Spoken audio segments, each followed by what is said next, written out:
Welcome. Oh, startled me. And welcome back. Hey, in this video, I want to give you 2 reasons why you should be patient on your kettlebell swings. That means wait. It does mean wait. Wait.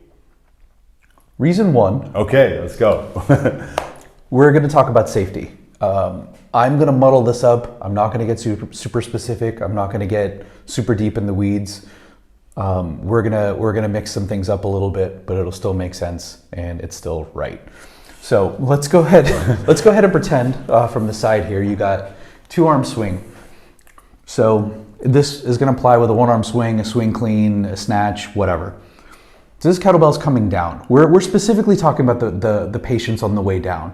What should happen ideally is the arm should come back, reconnect with the body, and then breaking back into the backswing.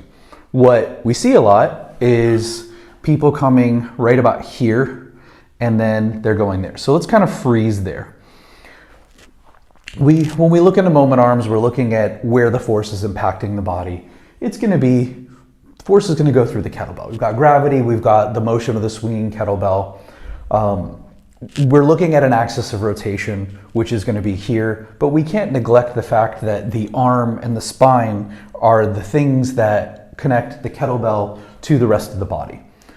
And what we're really interested in is the distance between the kettlebell and the spine, because the spine is in the middle. This is where we're going to potentially see, or we're going to have some of those forces going through that spine.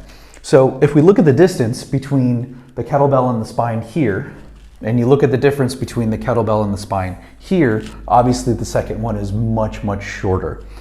And what we can see when we have, go ahead and stand up, go ahead and stick your arm straight out, resist me. When we have more length, you have the ability to create more torque on the body. Okay? Now go ahead and bring your arms in close. Okay? Can't really move them very well. When those arms are short, it's a lot easier for him to stabilize because I am able to create less torque on him.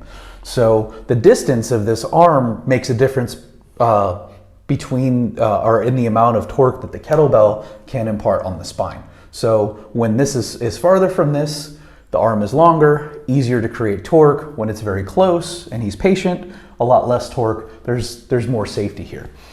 Another thing we want to think about is the idea of momentum. And one of the things that goes into calculating momentum is mass. This is going to be the massiest part of his body. This is where most of it is. So when we're really looking at all of the energy going back and forth, upswing, backswing, whatever, mass is going to be important. We want to make sure that momentum is maintained. When the arms are going back and they're not joined to the rest of his body, he's actually using a lot less mass to control the bell. Okay, again, that's part of the safety. He's using less mass to control the bell, but the amount of force or momentum going back into the swing is going to be less if the kettlebell is not matched up, if it doesn't actually, if the arms don't contact the body. We want as much momentum going back because we get into things like conservation of momentum. That same momentum is going to be easier to come back out the other way. So if he's here and he's coming back, he's breaking in his backswing before the arms are connected to the body, he's leaving some momentum on the table. And when he does that on this side, he's going to be able to get less momentum out on that side. Okay, so 2 reasons. 1, we want to keep it nice and close to the body to minimize the moment arm or the torque that the kettlebell can create and potentially disrupt the spine. We also want to keep the momentum as high as possible. That way when it gets conserved and goes back the other way, he will effectively have much more energy to do his subsequent swings. So it'll be safer and more efficient. Just be patient. Something I do want you to keep in mind is go ahead and turn to the side, go ahead and bring your arms straight down to your body. So you can see there's still a little bit of a gap here. So if you're watching your video, you're not going to, it's not huge, but he's not going to be able to get completely there without his shoulders dumping forward, or as you can see from the front, he would actually have to have a very wide kettlebell.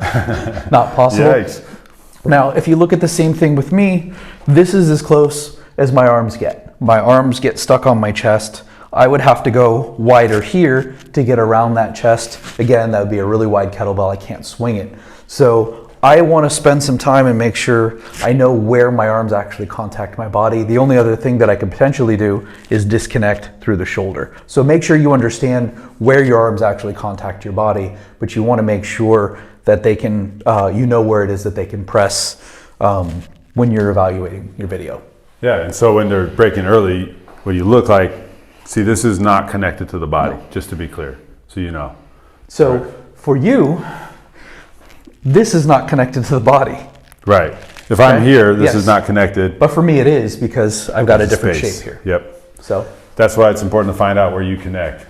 And Rehearse. to stay connected, rehearse. Yeah, I like that. Hey, we got a video on that. I'll put it in the thing. You can watch it whenever. yeah, Hey, it's easy. watch breezy. it now. Okay, right now. Okay, click the link in the bio. Wait, in the description. Anyways, thanks for watching. Download Bells of Iron Revival and check out our material here. Stay strong.